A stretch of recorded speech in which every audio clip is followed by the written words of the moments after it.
Kisah ini bermula di sebuah kastil di bawah sinar rembulan biru yang misterius, menuruni tangga yang gelap hawa dingin yang mencekam terasa menyelimuti.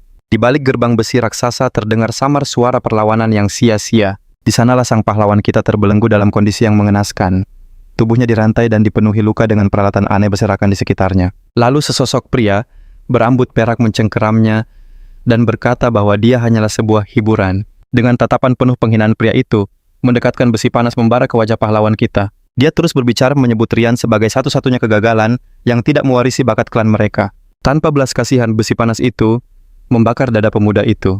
Jeritan pilu Rian menggema di ruangan penyiksaan itu. Sang penyiksa bergumam meski terkutuk dan tak berbakat nyawa bocah ini ternyata cukup lihat. Hampir sepenuhnya terdiam dengan air mata menggenang di matanya. Pria itu hanya mencibir mengatakan, seharusnya ia tak membiarkan lidah Rian tetap utuh. Dia berharap bisa mengambil sesuatu dari garis keturunan Sermon, tapi sekarang dia hanya merasa bosan. Sambil berbalik pergi, ia berpesan agar Rian tidak lenyap dulu. Padahal sudah 3 tahun lamanya ia merayakan kejatuhan keluarga Sermon. Tergantung tak berdaya pada rantainya jiwa Rian, benar-benar hancur dan harapannya telah sirna. Satu-satunya cahaya datang dari rembulan yang mengintip lewat jendela sel. Sendirian dan terabaikan pahlawan kita bertahan dalam keheningan. Dia kemudian teringat sudah 3 tahun berlalu, sejak penawanannya, dan kenangan tentang rumahnya kembali terlintas. Keluarga Sermon, sebuah nama yang agung dan begitu dihormati. Keluarganya adalah benteng pertahanan utama melawan para monster yang mengancam kerajaan makhluk mengerikan yang muncul dari zona bayangan. Dan di antara 5 keluarga besar di benua itu, keluarganya adalah yang terpenting. Keluarga Sermon dikenal oleh semua orang sebagai yang terkuat dan paling termasyhur. Namun semua berubah saat ayah dan kakak-kakaknya menghilang tanpa jejak. Memanfaatkan momen itu, keluarga Fedon yang licik melihat sebuah kesempatan emas untuk menyerang dan merebut segalanya. Mereka tidak membuang waktu untuk menghancurkan keluarga pahlawan kita demi mencuri berkat suci yang mereka miliki. Incaran utama mereka adalah darah naga yang legendaris, sebuah kekuatan yang hanya dimiliki oleh keluarga Sermon. Siapapun yang terlahir dengan darah ini akan menjadi Archmage, lingkaran ke-7 di usia 10 tahun, dan menjadi Master Pedang di usia 15 tahun. Namun Rian tidak seberuntung itu, karena dia terlahir dalam sebuah kutukan. Rian adalah pewaris yang malang terlahir, tanpa bisa menggunakan sihir, maupun menguasai pedang. Karena itulah, dia selalu menyesal. Dia berpikir andai saja dia tidak terkutuk, segalanya pasti akan berbeda. Andai dia memiliki kekuatan. Keluarga Fedon tak akan pernah berhasil menghancurkan keluarganya, dan dia tak perlu menahan semua siksaan dari putra Fedon. Namun tiba-tiba alur pikirannya berubah, dan dia berhenti menyesali segalanya. Dia sudah terlalu lelah untuk terus menyesal. Pada saat itu, dia merasakan sesuatu bergejolak, dan seekor binatang raksasa muncul dalam benaknya. Rian merasa ajalnya akan segera tiba, saat energi aneh memancar dari dirinya. Air mata mengalir di wajahnya, karena akhirnya dia bisa beristirahat dengan tenang. Melalui penglihatannya yang kabur, dia melihat makhluk-makhluk kecil, mengawasinya dari kegelapan. Seketika bayangan binatang beraura ungu itu kembali muncul di benaknya. Lalu dia mendapat sebuah visi tentang dirinya di masa lalu yang sedang mengalahkan makhluk raksasa. Dalam kenangan itu, dia terlihat jauh lebih kuat, dan matanya menyala penuh tekad yang membara. Pemuda itu adalah seorang pejuang hebat yang tanpa rasa takut menghadapi gerombolan monster. Dirinya di masa lalu siap menghadapi tantangan apapun. Dengan pedangnya dia menebas setiap musuh yang berani menghalangi. Dia bahkan bertarung melawan raksasa berkapak yang tampak sangat kuat. Dan setelah pertarungan itu, dia dihadang oleh sesosok makhluk emas yang bersinar di langit. Makhluk surgawi itu menatapnya dengan senyum aneh dan sikap superior. Tanpa ragu, Rian dari masa lalu menerjangnya dengan pedang. Namun makhluk emas itu hanya mengepalkan tangannya dan melepaskan kekuatan yang dahsyat. Seketika ledakan cahaya kemasan yang menyilaukan menghancurkan segala sesuatu di sekitarnya. Sosok itu kemudian menunjukkan wujud aslinya berzirah dan memegang pedang cahaya. Makhluk itu mengulurkan tangannya menyatakan akan mengabulkan keinginan Rian. Kembali ke masa kini, Rian mendengar seseorang memanggil namanya, dan matanya terbuka lebar karena terkejut. Seorang gadis pirang berkacamata menangis dengan putus asa memanggil nama tuan mudanya. Saat itu juga, mata pemuda itu memancarkan cahaya biru yang menyala. Dia terbangun dalam kebingungan dan melihat seorang pelayan bernama Colin menatapnya dengan cemas. Rian mengenalinya sebagai pengasuh keluarga Sermon, tapi dia heran kenapa penampilannya terlihat begitu muda. Saat membuka mata, pemandangan familiar menyambutnya. Ia membeku seketika. Ini adalah kamar masa kecilnya. Dengan napas terengah ia meminta cermin pada pelayan yang kebingungan. Di pantulan itu, terpantul wajahnya sendiri saat masih bocah. Masih tak percaya ia menanyakan tanggal hari ini. Tahun 1892, Kesadaran menghantamnya seperti badai. Ia telah kembali ke usia 12 tahun. Seketika matanya berkilat tajam teringat sebuah tragedi. Menatap keluar jendela, kepingan memori kelam mulai berputar di benaknya. Inilah saatnya. Keluarga Fedon mulai merancang kejatuhan keluarganya. Sosok emas misterius yang memberinya kesempatan kedua tiba-tiba melintas di pikirannya. Mungkinkah semua ini nyata? Belum sempat ia mencerna segalanya, suara langkah kaki terdengar mendekat. Seorang pria tua masuk. Saya kira Tuan Muda hanya berpura-pura lagi hari ini. Rian menatap pria itu dan matanya melebar kaget.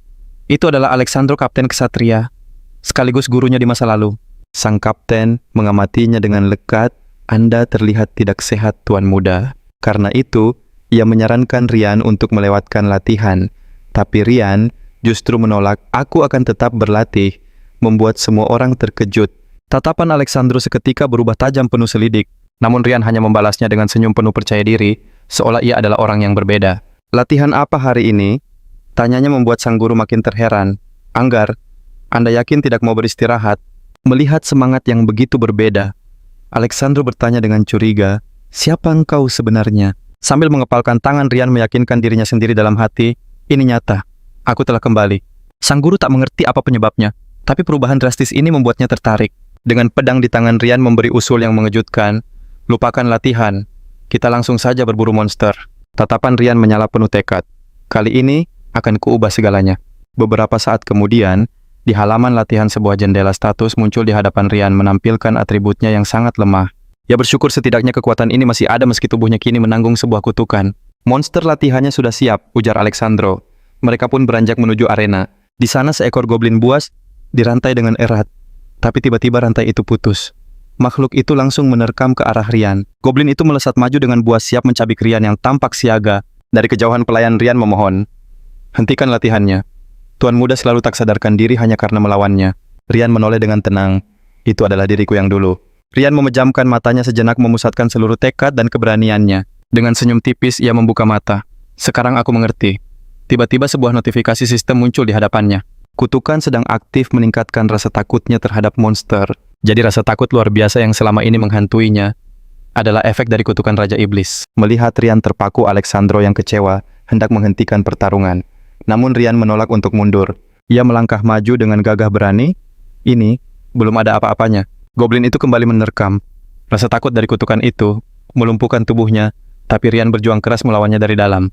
Dengan sekuat tenaga, ia mencoba menggerakkan kakinya yang serasa terpaku di tanah. Aku bukan lagi diriku yang lemah, batinnya. Hanya goblin biasa. Aku pasti bisa mengalahkannya. Dibandingkan takdir mengerikan yang menantinya di masa depan, kutukan ini bukan apa-apa. Makhluk hijau itu melesat maju, matanya menyala penuh amarah. Bayangan sosok emas yang memberinya kesempatan kedua kembali muncul. Rasa takut yang ia rasakan saat itu jauh lebih dahsyat dari ini. Didorong oleh ingatan itu, Rian akhirnya berhasil menerobos rasa takutnya.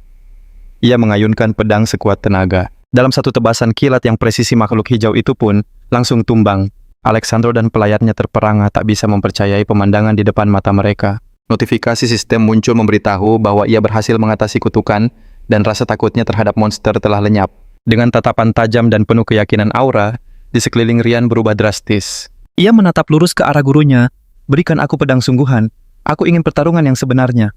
Sang guru tampak cemas meragukan kemampuan Rian dengan senjata sungguhan. Namun Rian hanya membalasnya dengan senyuman penuh percaya diri. Hati Alejandro menghangat. Tuan mudanya akhirnya telah tumbuh menjadi pria yang bisa diandalkan. Goblin itu masih bernapas walau goresan pertama begitu dalam. Dengan pedang baru tergenggam, Rian bersiap melepaskan serangan terakhir. Tanpa ragu sedikit pun, sebuah tebasan telak akhirnya menumbangkan monster hijau itu. Sang kapten memerintahkan Colin untuk menyaksikan momen ini, karena fajar baru bagi keluarga Sermon telah tiba. Dia menegaskan pemuda inilah yang tanpa diragukan lagi akan menjadi penerus keluarga Sermon. Malamnya di dalam kamar pahlawan kita, merenungi semua peristiwa yang terjadi hari ini. Dia membasuh wajahnya, mencoba menerima kenyataan bahwa dia kembali ke masa lalu. Pantulan di jendela memperlihatkan sosoknya yang jauh lebih muda. Dia bergumam dalam hati, jendela status dan bantuan dari sistem benar-benar berguna. Berkat sistem itu, kutukannya berhasil diatasi, membuktikan dia bisa menjadi lebih kuat. Namun dia membuka jendela status lagi untuk memeriksa sesuatu. Dia memang mendapatkan poin pengalaman, tapi jumlahnya sangat kecil dan mengecewakan. Dengan kesal, ia menyadari butuh ribuan goblin hanya untuk naik satu level saja. Waktu terus berjalan sementara hari, kehancuran keluarganya semakin dekat. Dia menatap pantulannya seolah melihat takdir masa depannya. Kini dia tahu kutukan itu bisa dilawan. Sambil menatap layar status, dia berjanji tak akan menyia-nyiakan kesempatan kedua ini. Seketika pemuda itu teringat akan kondisi keluarganya yang memprihatinkan. Sudah 2 tahun ayahnya dan para kakaknya menghilang. Keluarga besar mereka kini bertahan di ujung tanduk sementara para musuh masih mengintai. Sambil mengepalkan tangan, dia meyakinkan dirinya masih ada cara lain untuk menjadi lebih kuat. Dengan senyum misterius, aura biru mulai bersinar di tangannya. Saatnya untuk menguji metode kedua. Tak lama seorang wanita anggun berambut merah menyala dan bertopeng memasuki ruangan. Adegan pun berpindah ke sudut lain dari kediaman mewah itu. Setelah mereka duduk, wanita itu langsung berkata bahwa kabar tentang perburuan goblin sudah sampai ke telinganya. Dia langsung ke intinya menanyakan alasan tuan muda mengganggunya di tengah latihan. Inilah Sina, Kapten Korps Sihir, sekaligus Archmage lingkaran ke-7. Sina menuding Rian menjadi sombong hanya karena seekor goblin mengingatkannya bahwa sihir adalah dunia yang sangat berbeda. Wanita itu bertanya sinis apa. Rian lupa mereka berhenti berlatih karena dia sama sekali tidak punya bakat. Rian membenarkan namun menjelaskan bahwa kutukanlah yang merenggut bakatnya membuatnya tak bisa merasakan mana sama sekali. Dia menegaskan itu hanya berlaku sampai kemarin. Lalu bertanya, bagaimana jika sekarang aku bisa merasakan mana? Sina terdiam 1000 bahasa mendengar pernyataan pemuda itu. Tiba-tiba cangkir teh di meja mereka mulai bersinar keemasan. Seketika wanita itu melepaskan aura sihir yang dahsyat, sosok naga raksasa terbentuk di belakangnya. Dia menyuruh Rian membuka mata, karena dia baru saja menggambar sesuatu yang hanya bisa dilihat oleh pengguna mana. Sina menantangnya untuk menjelaskan apa yang dilihatnya. Dengan tenang Rian menjawab, seekor naga merah yang agung. Sina pun terbelalak kaget. Apa aku salah? Tanya Rian. Dengan gugup wanita itu menjawab, tidak. Bagaimana mungkin Rian berubah sedrastis ini? Bahkan bisa melihat naga dari formula sihir rumitnya. Dengan penasaran Sina menuntut jawaban bagaimana kutukan itu bisa hilang. Rian kemudian memanggil nama Sina bersiap untuk menjelaskan segalanya. Dia mengaku tak bisa memakai metode keluarga untuk memurnikan mana. Karena itulah dia butuh bantuan Sina. Sang kapten menatapnya tajam mencerna permintaan itu. Pemurnian mana memang jalan pintas menuju kekuatan. Tapi itu sama saja dengan menyerahkan nasib tuan muda sepenuhnya ke tangan Sina. Namun pemuda itu hanya tersenyum tenang, seolah risiko besar itu tak ada artinya. Sina bertanya apa dia sudah siap dengan konsekuensinya. Anak itu menjawab, dia tahu tak akan bisa melawan kekuatan Sina. Dengan tatapan penuh keyakinan, dia menegaskan bahwa hanya Sina, satu-satunya orang yang bisa ia percaya untuk hal ini. Sekelebat Rian teringat sebuah momen dari kehidupannya yang lampau, saat mereka disergap di tengah pertempuran. Dalam ingatan itu, Sina sudah terluka parah, tapi dia terus berjuang dengan gagah berani. Walau tubuhnya di ambang batas, dia melindungi Rian hingga akhir. Kembali ke masa kini, sang pahlawan menatap gurunya dengan kepercayaan penuh. Sambil mengulurkan tangan, Rian berkata, dia mempercayai Sina lebih dari siapapun. Akhirnya Sina pun setuju membantunya. Tanpa basa-basi pemuda itu melepas pakaiannya bersiap untuk ritual pemurnian mana. Saat dia berlutut, sebuah simbol aneh di dadanya bersinar, bersamaan dengan aura biru yang menyelimuti tubuhnya. Sina mengumumkan ritual dimulai dan kabut merah muda mulai memenuhi ruangan. Sina menggunakan metode pemurnian bumi biru, sebuah teknik rahasia yang hanya diwariskan pada keturunan langsung. Rian teringat di kehidupan sebelumnya dia juga berlatih keras dengan metode ini demi mendapatkan kekuatan yang lebih besar. Sang penyihir mengingatkan ritual ini mempertaruhkan segalanya. Sedikit saja gerakan atau suara bisa berakibat fatal. Dengan tatapan tajam Sina memberinya satu pilihan terakhir, mundur sekarang atau hadapi risikonya. Kata, rasa sakit terdengar familiar, baginya mengingat kenangan pahit dari kehidupan lampau kembali terlintas. Siksaan dari pria berambut perak itu takkan pernah ia lupakan. Tapi kali ini dia tidak akan menyerah begitu saja. Rian berseru mempercayakan segalanya pada Sina. Keteguhan hatinya membuat sang penyihir tertegun. Merasakan keyakinan itu, Sina memejamkan mata memfokuskan seluruh kekuatannya. Aura sihir dahsyat dilepaskan, tubuh Rian bermandikan cahaya menyilaukan. Energi murni membanjiri dirinya membuat matanya bersinar terang. Namun sebuah notifikasi sistem muncul, kutukan kuno mulai aktif menghisap setiap tetes mana yang masuk. Sina menyeringai. Kutukan ini memang seperti dugaannya, dan dia sudah punya cara mengatasinya. Aliran mana yang lebih besar pun ia kerahkan. Peringatan sistem terus berkedip di hadapannya. Rian sadar hanya dia yang bisa melihat pertarungan tak kasat mata ini. Kutukan itu menguras energi mereka berdua. Sina paham bahkan kekuatan seorang Archmage pun tidak cukup untuk menembus segel ini. Tapi Rian punya rencana lain. Dia akan menggunakan metode rahasia Fedon untuk menjebak mana di dalam tubuhnya. Dengan begitu kutukan itu akan terkecoh dan semua kekuatan sihir akan menjadi miliknya. Sina terperangah kebocoran mana tiba-tiba berhenti. Rambut Rian bersinar keemasan saat notifikasi sistem kembali menyala. Tapi kali ini pesannya berbeda. Dia berhasil melawan efek kutukan itu Sensasi laksana disambar petir menjalari tubuhnya, namun dia bertahan. Dalam hati dia bersumpah tidak akan pernah kalah lagi. Dia teringat semua pertempuran di masa lalu. Rasa sakit ini tidak ada apa-apanya. Bagaimanapun dia adalah seorang Grandmaster. Menyerah bukanlah pilihannya. Di kehidupan sebelumnya rintangan sebesar apapun telah ia taklukkan.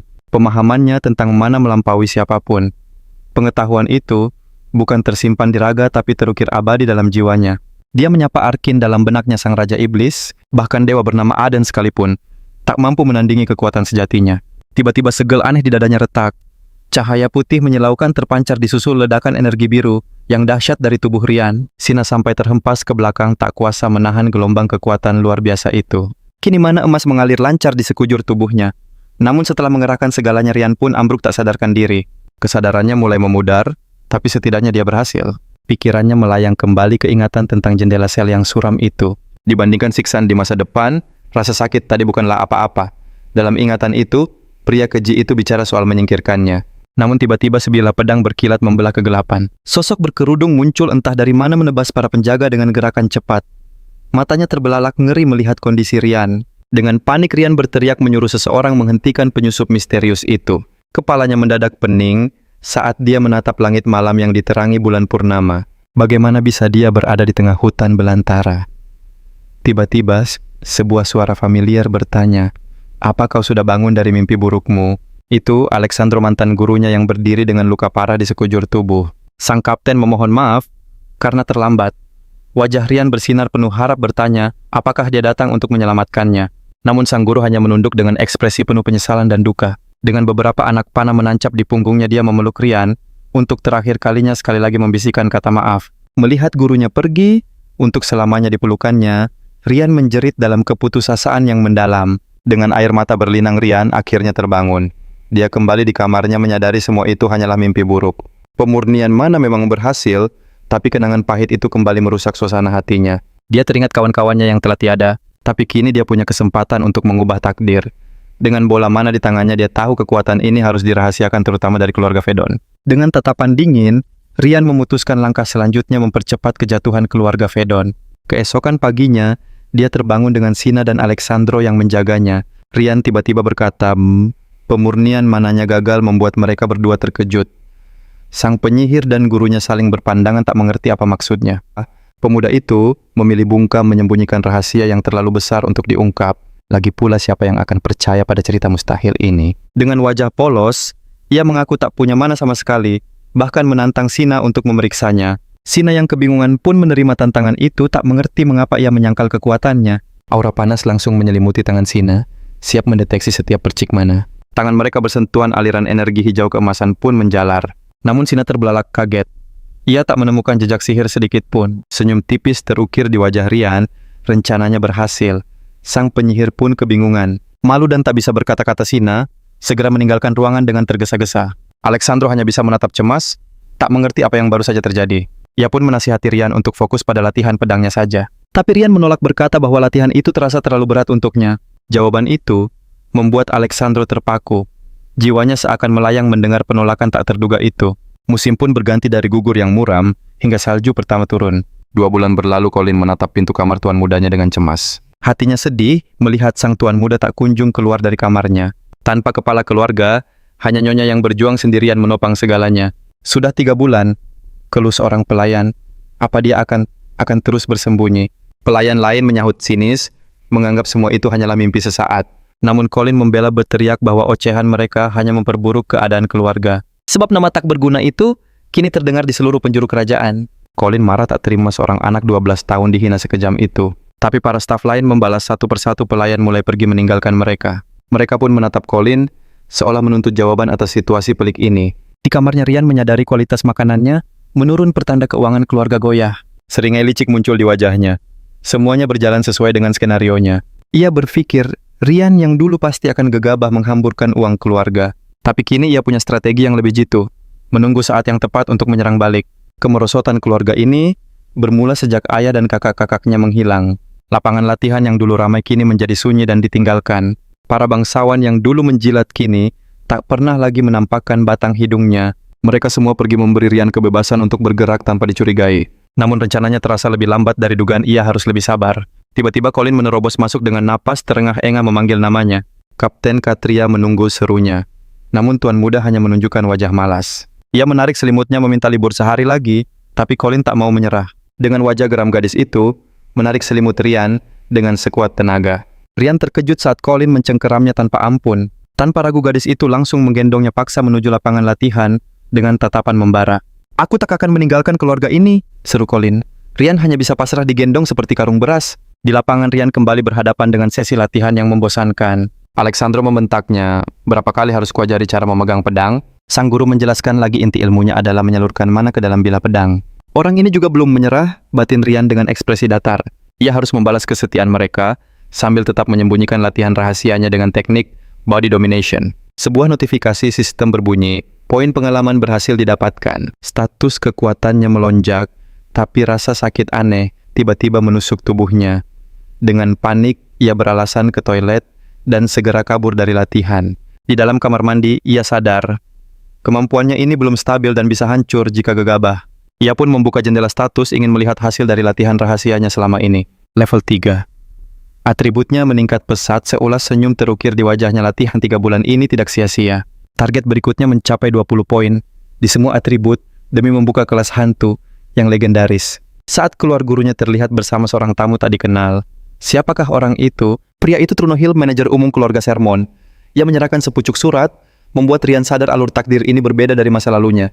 Rian menerima gulungan itu tanpa terkejut. Dari kehidupan sebelumnya ia sudah tahu isinya. Sebuah undangan ke pesta yang diadakan oleh pangeran kedua Ki Daren. Dan pada hari itulah, kepingan terakhir dari rencana penghancuran Sermon mulai bergerak. Di kereta Rian hanya menguap santai. Truno heran melihatnya terus tertidur, tapi Rian justru mengeluhkan pelayannya Colin. Rupanya Colin begitu bersemangat memilihkan pakaian untuknya hingga larut malam.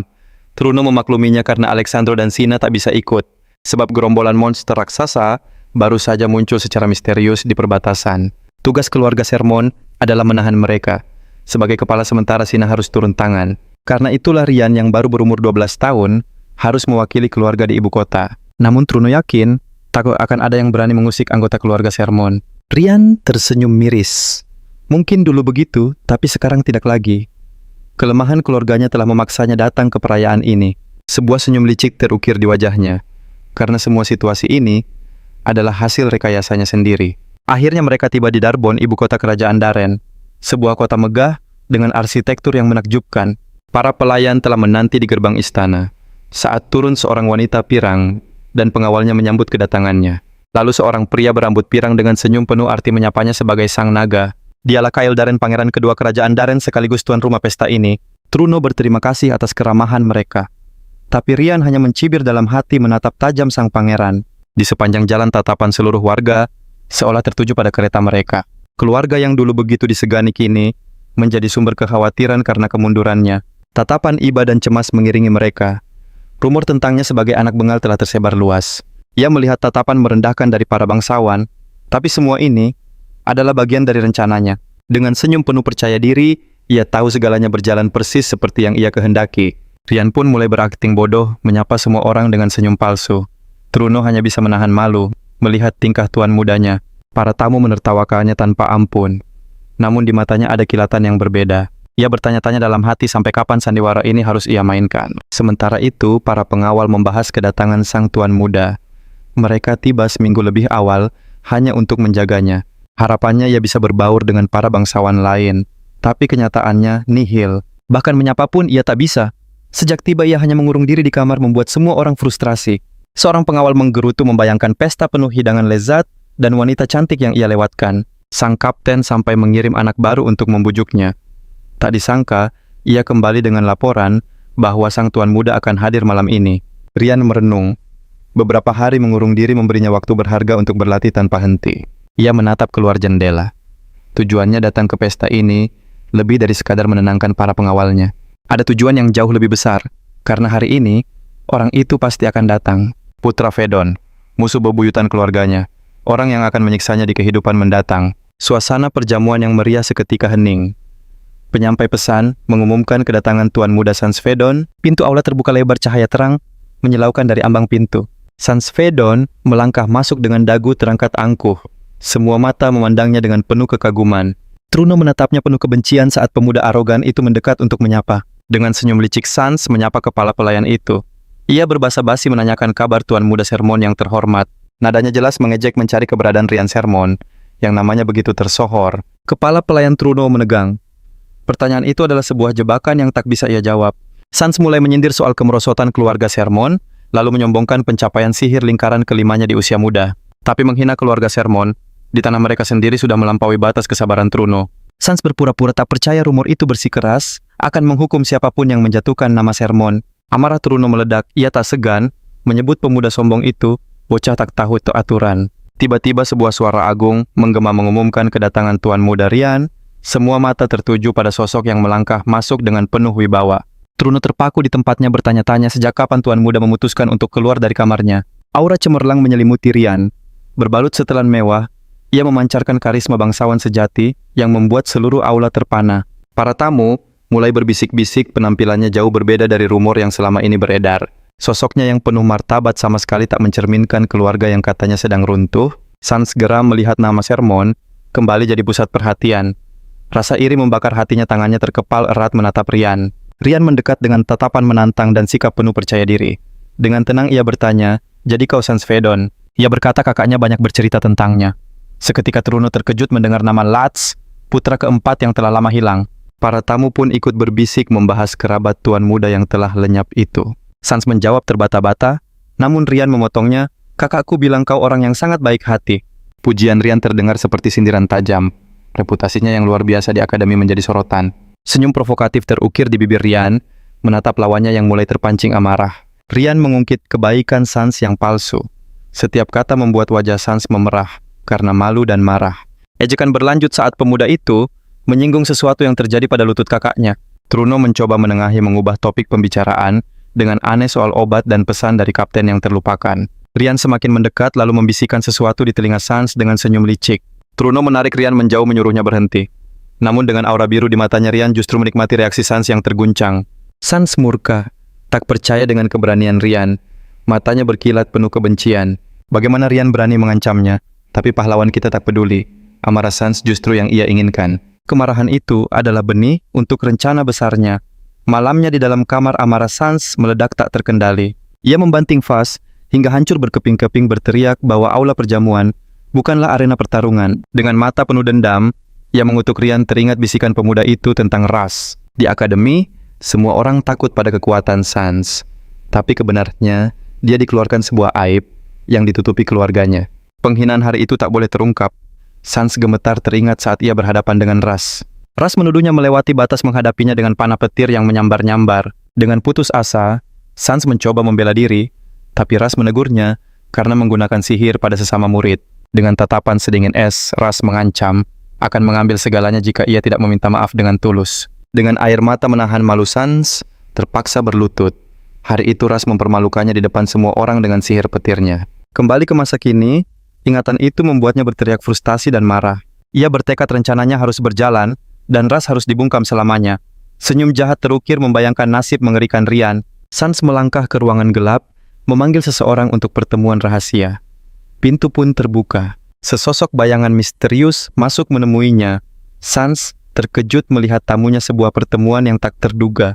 Dengan ekspresi serius, ia sadar ini adalah pertemuan rahasia tingkat tinggi. Dan sosok dalam bayangan itu adalah Truno Hilt, kepala pelayan sekaligus pengkhianat keluarga Sermon. Sementara itu, kereta Rian melaju di jalanan yang gelap.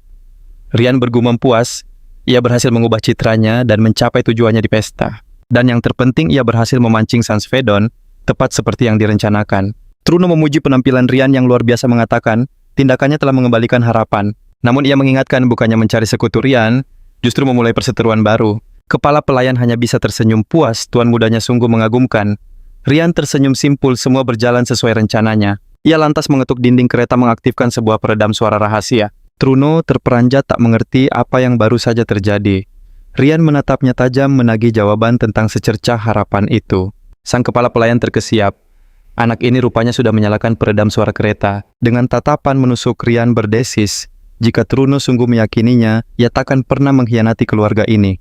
Keringat dingin membasahi pelipis Truno. Dengan panik ia bertanya apa maksud tuan muda.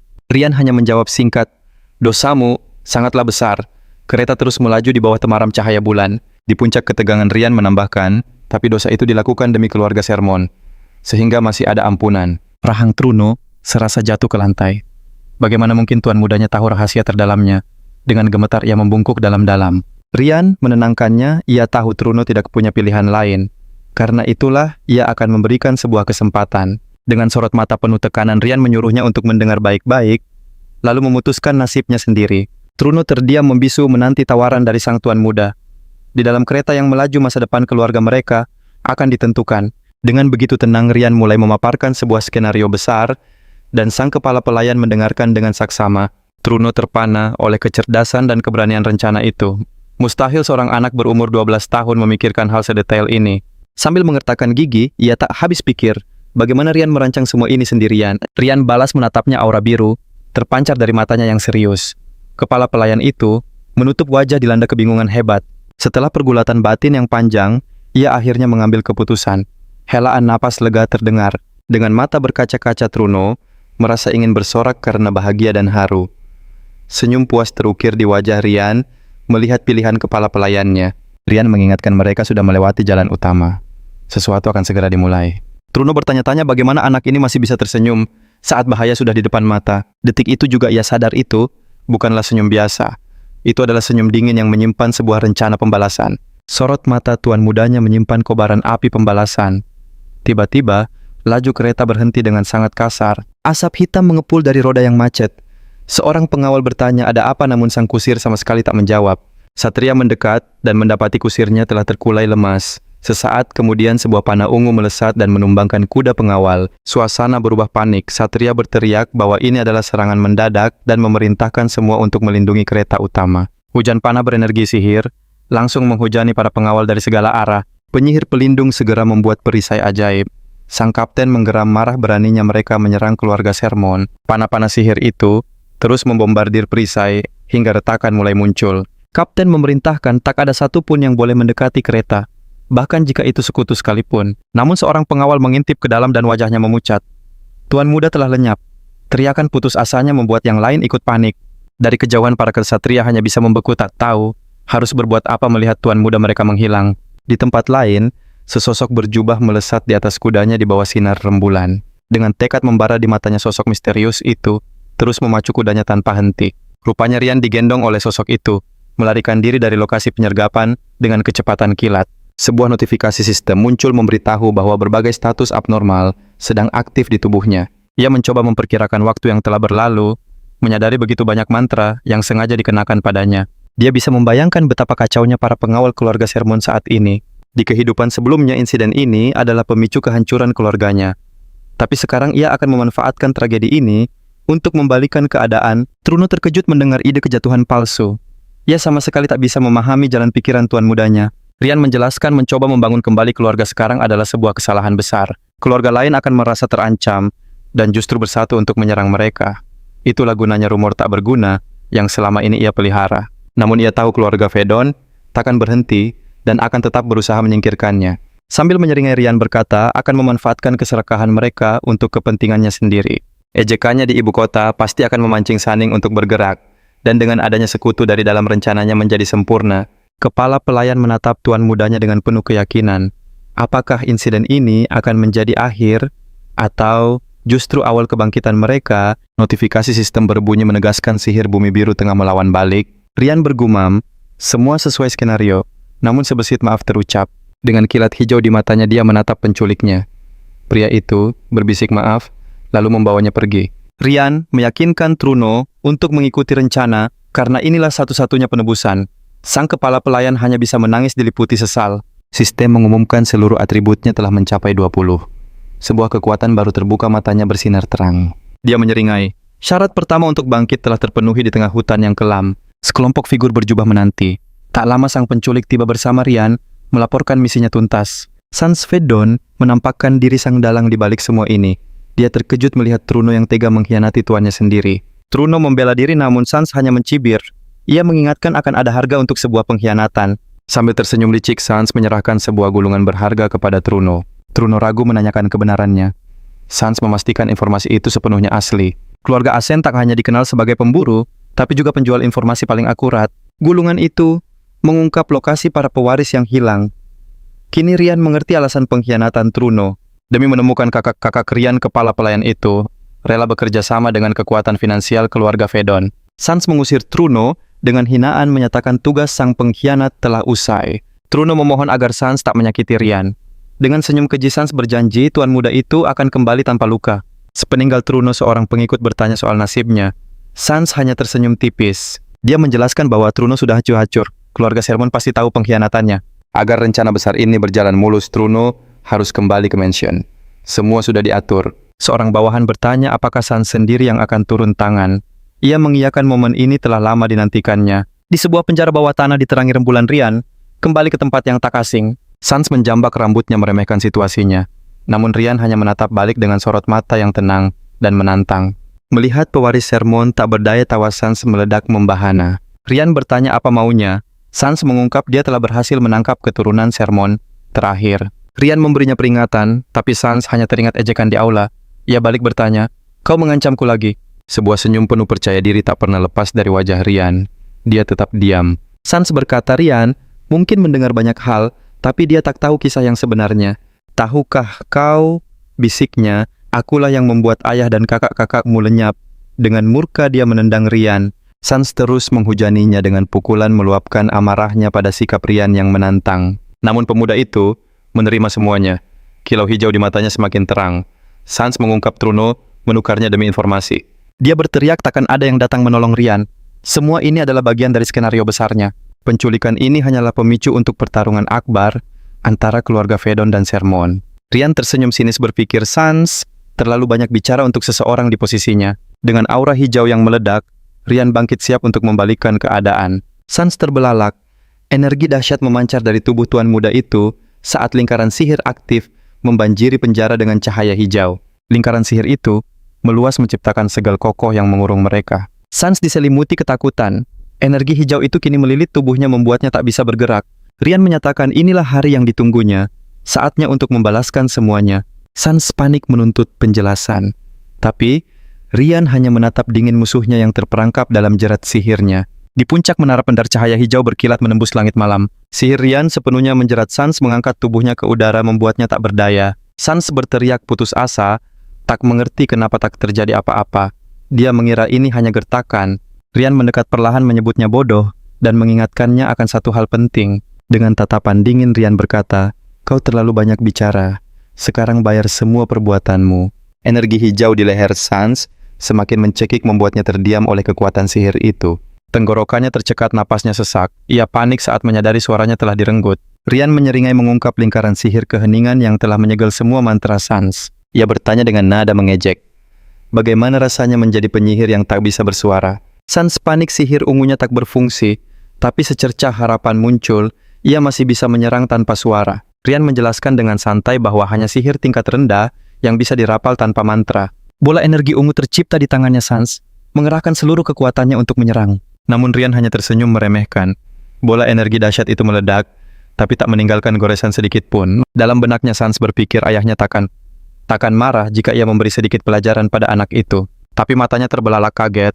Serangannya sama sekali tak mempan. Kaki Rian bersinar dan melindunginya dengan sempurna. Notifikasi sistem muncul, serangan berhasil ditahan sepenuhnya.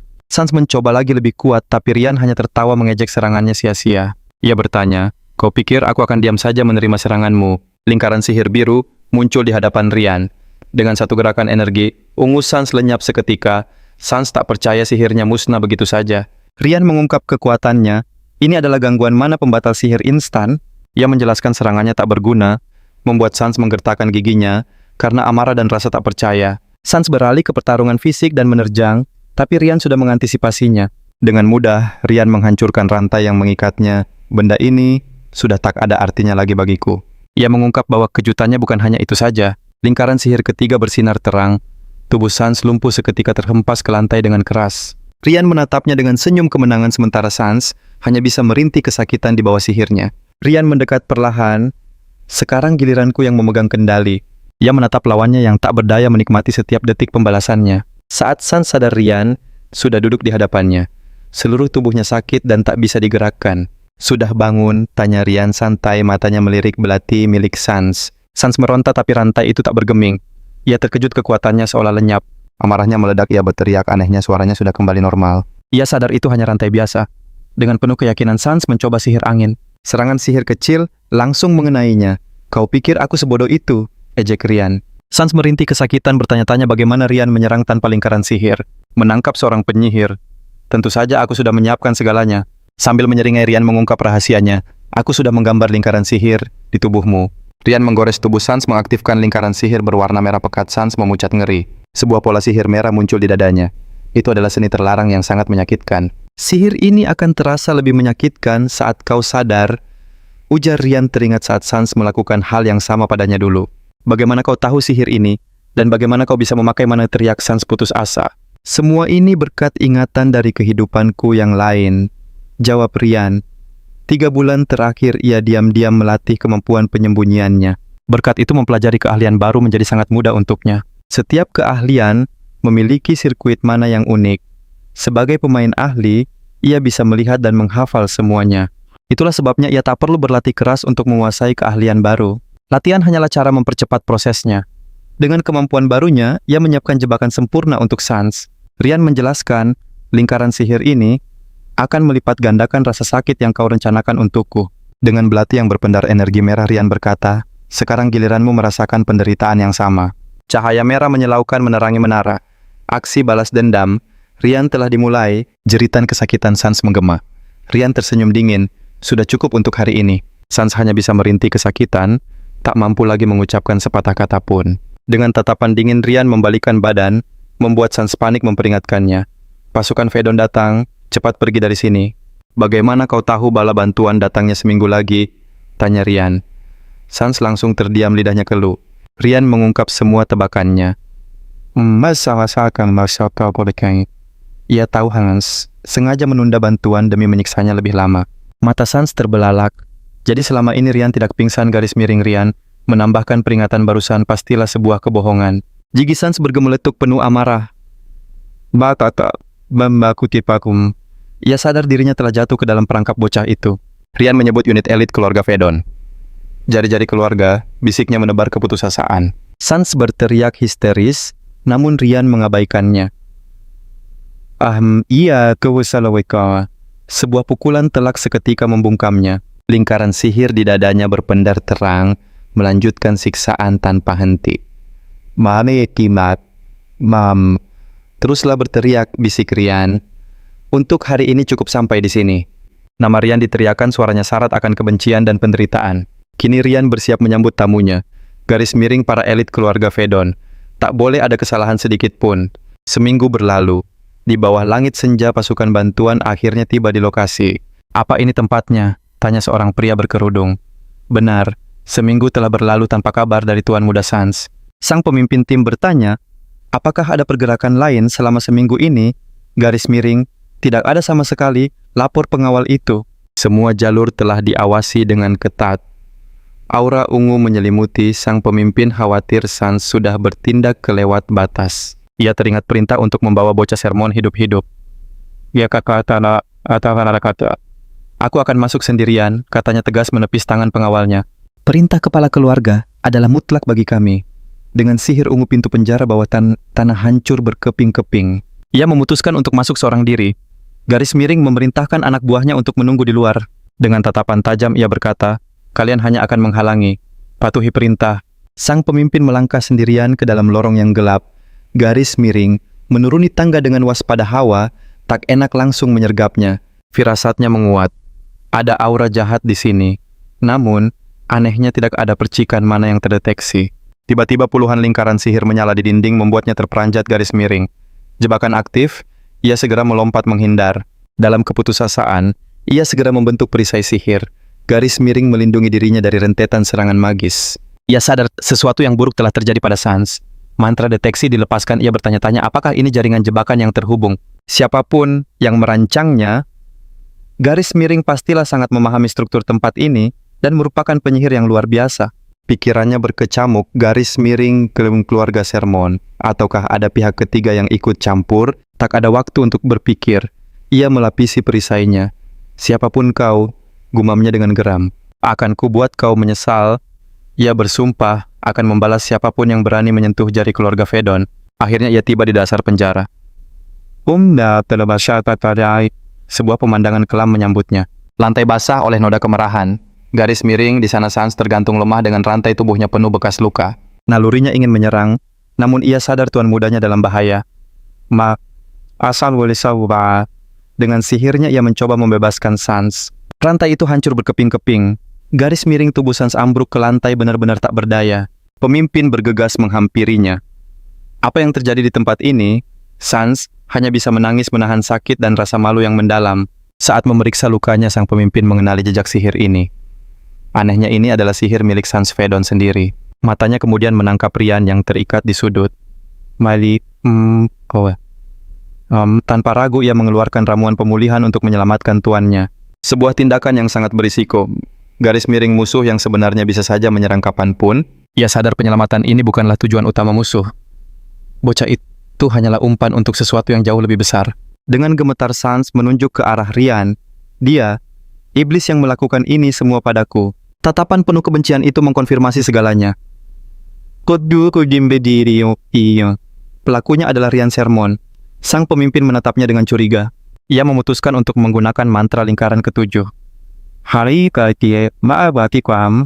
Sihir kuat untuk melumpuhkan bocah itu secara total. Tapi sebuah suara mengejeknya. Kau terlalu berhati-hati. Garis miring Rian tiba-tiba menyerang membuatnya sangat terkejut. Sang pemimpin melempar sihirnya. Tapi menyadari sesuatu yang janggal. Bocah di sudut itu sudah tidak terikat. Mungkinkah itu ilusi? Tiba-tiba mantranya gagal total, menyebabkan serangan balik sihir yang menyakitkan. Penyihir hebat sepertimu pasti cepat pulihkan, ejek Rian. Bocah itu mengungkap rencananya. Seharusnya kau habisi tiruanku itu terlebih dahulu. Amarah sang pemimpin meledak. Tongkatnya bersinar terang menciptakan lingkaran sihir ungu yang dahsyat. Beraninya bocah ini memakai ilusi di hadapannya seorang ahli sihir, ilusi garis miring. Dengan mantranya sendiri, ia bersiap menghancurkan trik Rian. Ledakan energi ungu menyapu bersih, para klon menampakkan sosok Rian yang asli. Tanpa ragu, ia melesat maju dengan belati terhunus, siap untuk pertarungan jarak dekat. Dengan gerakan secepat kilat, ia menghindar sambil mencari celah. Tatapan keduanya bertemu menyeratkan kobaran api pertarungan yang dahsyat.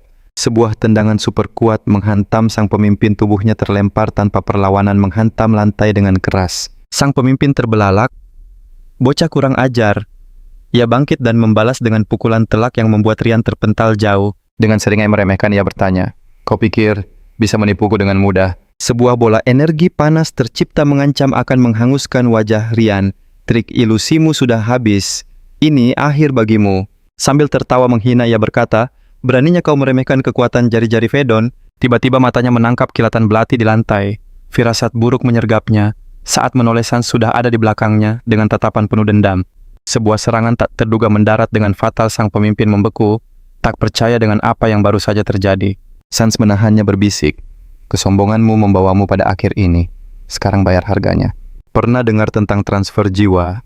Ternyata jiwa Sans kini terperangkap di dalam tubuhnya sendiri yang tak berdaya. Lingkaran sihir itu ternyata menyimpan sebuah rahasia bukan hanya untuk menyiksa, tapi ada mantra lain yang tersembunyi di dalamnya. Kartu as yang sebenarnya adalah sihir kuno untuk memindahkan jiwa dan mengambil alih raga. Ia mencoba kabur, namun rasa sakit yang hebat menghambat mantranya. Sebuah ledakan dahsyat menghantam dinding membuatnya tersungkur tak berdaya. Topengnya retak. Dan identitas aslinya akhirnya terungkap Rian dalam tubuh Sans, mendekat dengan tatapan dingin penuh kemenangan. Aura hijau dan kuning menyelimuti tubuhnya. Ia bersiap untuk melancarkan serangan penentuan. Senyum puas terukir di bibirnya. Akhirnya kau tertangkap juga. Sang pemimpin hanya bisa terbaring pasrah kala telak. Sebotol ramuan biru dikeluarkan. Cairan ajaib itu dituang ke tubuh barunya menyembuhkan luka dan memulihkan kekuatannya. Sistem berbunyi skill. Resistensi rasa sakit telah tercipta dan diperkuat. Sakit, tapi ini perlu, gumamnya. Luka yang dibuat Aki adalah bagian dari rencana besarnya. Meski mata berkaca-kaca, tekadnya semakin membara. Langkah selanjutnya dalam misi balas dendam akan segera dimulai. Berhasil satu, dari jari-jari Fedon telah tumbang. Dengan gembira, ia membuka jendela status untuk melihat hadiah kemenangannya. Sistem memberitahu misi. Telah selesai, level Anda meningkat drastis. Dia tak begitu peduli dengan misinya, yang penting levelnya naik pesat. Jendela status menampilkan Rian Sermon, level kekuatan 15. Dari level 2 langsung melesat ke 15. Kemenangan ini memang pantas. Sekarang saatnya mempersiapkan langkah berikutnya. Sebuah lingkaran sihir berwarna merah menyala di lantai. Ritual baru akan segera dimulai. Tubuh Aki diseret ke tengah lingkaran, lalu mantra pun dirapalkan.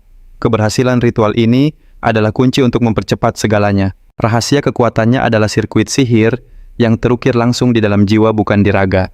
Itulah sebabnya, meski berada di tubuh Sans, semua sihir miliknya tetap bisa digunakan dengan sempurna. Kekuatan sihir dialirkan membuat energi keemasan bersinar terang. Meski levelnya terus menurun, fokusnya tidak goyah sedikit pun. Level berkurang 5. Syarat terpenuhi, selamat, Anda telah membuka kelas tersembunyi Shadow Class. Shadow Class adalah kelas assassin rahasia yang hanya bisa didapatkan oleh orang-orang terpilih. Satu berhasil tapi sisa levelnya hanya cukup untuk 2 kali ritual lagi. Petir biru menyambar puncak menara, energinya merambat turun, menerangi penjara bawah tanah dengan cahaya biru yang menakutkan. Ritual kedua untuk mendapatkan kelas lanjutan dimulai. Sistem mengumumkan perubahan kelas berhasil. Di hadapannya kartu kelas baru bersinar terang, bukti dari semua usahanya. Dari 2 kesempatan, 1 berhasil. Ia kini mendapatkan kelas lanjutan Necromancer. Levelnya kembali meroket.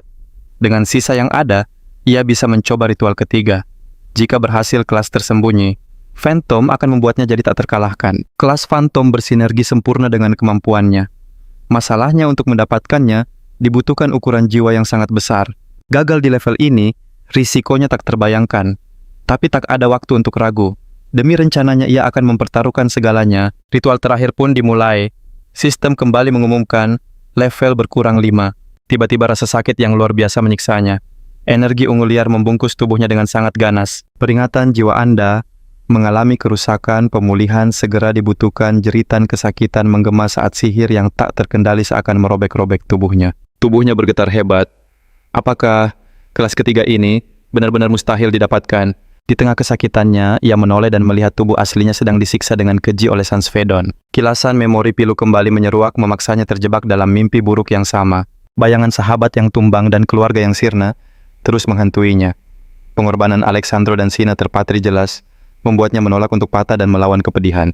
Momen terakhir Alexandro dalam dekapannya justru menyulut api tekad yang baru. Wajah Sina yang terluka, namun pantang mundur menjadi cambuk semangat agar dia tak pernah menyerah. Di antara isak, tangis pengorbanan sang guru terlintas. Dengan gigi terkatup, ia bersumpah takkan gagal dan akan menaklukkan rasa sakit ini. Ia meraung bertekad meraih kelas Phantom lanjutan, bahkan jika harus mempertaruhkan jiwanya sendiri. Aura ungu dan biru meledak dari tubuhnya melawan siksaan yang mendera. Kekuatan sihirnya melonjak mendorongnya melanjutkan ritual dengan segenap jiwa. Sistem mengumumkan bahwa kapasitas jiwanya telah memenuhi syarat. Gerbang menuju kelas tersembunyi akhirnya terbuka. Ia berhasil meraih apa yang selama ini ia dambakan. Layar pemilihan kelas muncul menantinya membuat keputusan akhir. Sebuah segel retak, dan kartu kelas tersembunyi menampakkan diri di hadapan Rian. Kelas Phantom lanjutan, sebuah evolusi langka dari kelas tersembunyi. Rian terkesiap, ini adalah kelas yang belum pernah ia lihat sebelumnya. Seringai tipis terukir di wajahnya, ia menduga kemampuannya takkan jauh berbeda dari kelas Phantom biasa. 2 kartu kelas berkilauan di hadapannya. Ia tahu misinya di sini telah tuntas. Dengan tatapan tajam penuh kepuasan, ia bergumam, semua yang kuinginkan sudah di tangan. Kini, saatnya memulai rencana pembalasan dendam. Salah satu kemampuan pasifnya adalah peningkatan drastis pada sihir nekromansi. Tujuannya hanya satu, menggunakan tubuh sang Archmage sebagai wadah baru. Dikelilingi aura ungu, ia berharap bahan berharga ini cukup kuat. Jika ritual ini berhasil, jalan menuju pembalasan dendamnya akan jauh lebih singkat. Sistem mengumumkan aktivasi penciptaan Undead. Mata Aki bersinar ungu pekat saat proses transformasi berjalan. Namun penciptaan itu gagal. Sebagai gantinya sebuah proses penciptaan Undead khusus terpicu. Mata Rian terbelalak tak percaya, bayangan ungu pekat keluar dari tubuh Aki, perlahan membentuk wujud baru. Gumpalan energi kelam memadat menciptakan siluet yang mengintimidasi.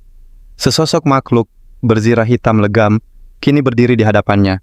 Sistem mengumumkan penciptaan Undead kuat nan istimewa Nitikoa berhasil. Sebuah jendela muncul menanyakan nama untuk ciptaan barunya. Tiba-tiba, ledakan cahaya ungu dahsyat menerangi menara mengejutkan para penjaga di luar.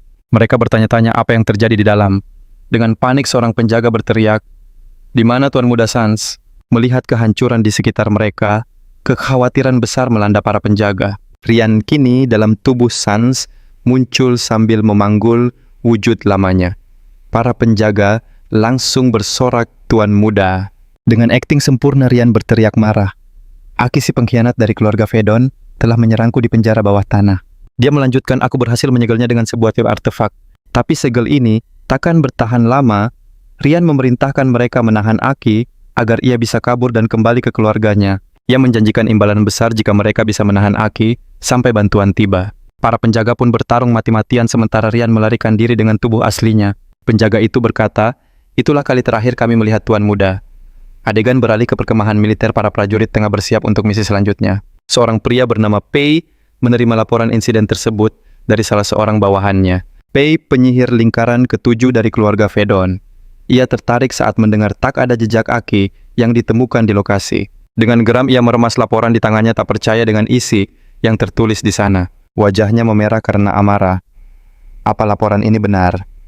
Ia menatap tajam para penjaga. Hanya kalian yang tahu insiden malam itu. Seorang penjaga mengangguk, namun sebuah serangan tiba-tiba langsung menghantamnya. Ledakan energi merah membuatnya langsung terkapar. Penjaga di sebelahnya berteriak ngeri melihat rekannya tumbang seketika. Pei berkata dingin, hilangnya Sans adalah masalah besar. Kabar pengkhianatan dari salah satu jari akan memperburuk segalanya. Seorang penjaga mencoba memohon, tapi Pei melanjutkan tindakannya tanpa ragu sedikit pun. Saat ia hendak menghabisi saksi terakhir, sebuah serangan mendadak menghentikannya. Seorang kesatria misterius muncul menangkis serangannya. Dibalut aura biru, sang kesatria bersiap menantang penyihir lingkaran ketujuh itu. Energi putih kebiruan menyelimuti tubuhnya. Kesatria itu menatap Pei dan para pengikutnya dengan sorot mata menantang. Dengan mata menyala-nyala ia bersumpah, kalian semua akan kuhabisi di sini saat ini juga. Kalian yang memulai semua ini, tuduhnya. Sekarang serahkan tuan muda kalian. Ini bukan lagi sekadar dugaan, tapi sebuah keyakinan. Di hadapannya terungkap bangunan misterius dan fasilitas bawah tanah yang tersembunyi. Menegaskan kepala keluarga Sermon dan Sans telah lenyap tanpa jejak. Ia mengajak mereka bekerja sama, tapi Alexandro membentaknya dengan geram. Tiba-tiba pria berambut ungu datang dengan tatapan tajam.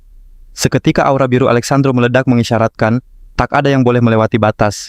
Dia siap bertarung demi menjaga kehormatan dan melindungi area itu. Tak mau kalah, pria berambut ungu membalas dengan aura pink yang menyala. Dari kejauhan Truno hanya bisa berharap situasi tak memburuk. Namun Sina muncul, entah dari mana, langsung menghardik sang kepala pelayan. Dengan mata berkilat marah, ia menyebut Truno seorang pengkhianat. Kalau bukan karena pesan tuan muda, desisnya kau sudah menjadi debu. Sina memerintahkan Truno untuk diam kecuali untuk urusan pencarian. Truno akhirnya buka suara. Tuan muda bilang, ia meninggalkan jejak. Jejak itu begitu samar, hanya bisa dideteksi dengan metode pemurnian bumi biru. Sina pun memejamkan mata, memfokuskan sihirnya untuk merasakan resonansi mana. Sebuah bola energi hijau bersinar, menunjukkan sebuah lokasi. Akhirnya Sina menemukan petunjuk yang ditinggalkan tuannya. Di tengah hutan api berwarna biru, kehijauan menari-nari dengan ganjil. Truno terkejut, tidak percaya dengan apa yang dilihatnya. Pemandangan itu begitu menyesakkan. Truno sampai tak sanggup melihatnya. Namun saat Sina mendekat, ia sadar itu adalah Sans. Sang tuan muda telah tiada. Di jubahnya tertulis pesan mengerikan yang mengaku sebagai penculik. Di dekatnya sepucuk surat tersegel, tergeletak di bawah batu. Sina tahu ini adalah pesan yang ditinggalkan Rian. Apa ada jejaknya? Tanya Truno. Dia meninggalkan surat, jawab Sina. Dalam benak Rian, ia sengaja meninggalkan surat itu agar Sina memahami seluruh rencananya. Ia sempat berpikir untuk mengambil alih raga Sans, tapi keluarga Fedon pasti akan curiga. Jika ia kembali sebagai Rian, perang besar antar keluarga takkan terhindarkan, dan keluarga Sermon belum siap untuk itu. Maka ia memilih jalan ketiga dan Sina harus tahu alasannya. Truno bertanya apa isi surat itu. Dengan perlahan Sina membuka segelnya. Ia memutuskan untuk kembali ke kediaman Sermon dan memusnahkan surat itu. Saat api melahap kertas itu, tekadnya untuk mengikuti perintah tuannya semakin bulat. Di atas langit senja, seekor elang terbang gagah, seolah menandai akhir sebuah babak. Ia melesat bebas menuju takdir baru yang belum terungkap. Di tengah kota, seorang pemuda tampak bergegas. Langkahnya cepat seolah tak sabar tiba di tujuan. Seseorang memanggilnya, Lion, ketua guild mencarimu. Pemuda itu tersenyum penuh percaya diri, siap menghadapi apapun yang menantinya. Seorang wanita berambut pendek dengan mata hijau cemerlang menatapnya sambil tersenyum. Nagadria, panggilnya mengenali sang tuan muda yang hilang. 3 bulan kemudian, ibu kota kerajaan Penstroke diramaikan oleh desas-desus. Semua orang membicarakan konflik antara keluarga Fedon dan Sermon. Seorang pemuda berambut biru berlari melintasi kota mendengar berbagai versi cerita penculikan itu. Kabarnya keluarga Sermon menerima kompensasi besar. Namun dalang di balik semua ini tak pernah terungkap. Seorang penjual buah melemparkan apel, menyindir kejatuhan keluarga bangsawan itu. Di sebuah gang sempit, bendera ungu bergambar gagak menjadi penanda markas guild pembunuh bayaran. Seorang wanita yang duduk di kursi mewah berkomentar, keluarga itu benar-benar butuh uang ya. Dengan tatapan kosong, ia merasa semua berita itu sangat membosankan. Namaku Safir, ujarnya ketua cabang Paynton. Seorang pria lalu bertanya tentang kabar eksekusi Truno yang ternyata terbukti bekerja sama dengan pengkhianat dari keluarga Fedon. Karena pengkhianatan itu, Alexandro sendiri yang menjatuhkan hukuman padanya. Safir terkejut mendengarnya. Tak lama pintu guild terbuka dan pemuda bernama Leon masuk dengan langkah mantap. Tuan Duns sapa Lion, apa Anda datang untuk bertemu ketua cabang? Ia pun menaiki tangga menuju kantor sang ketua untuk sebuah pertemuan penting. Hari penentuan akhirnya tiba.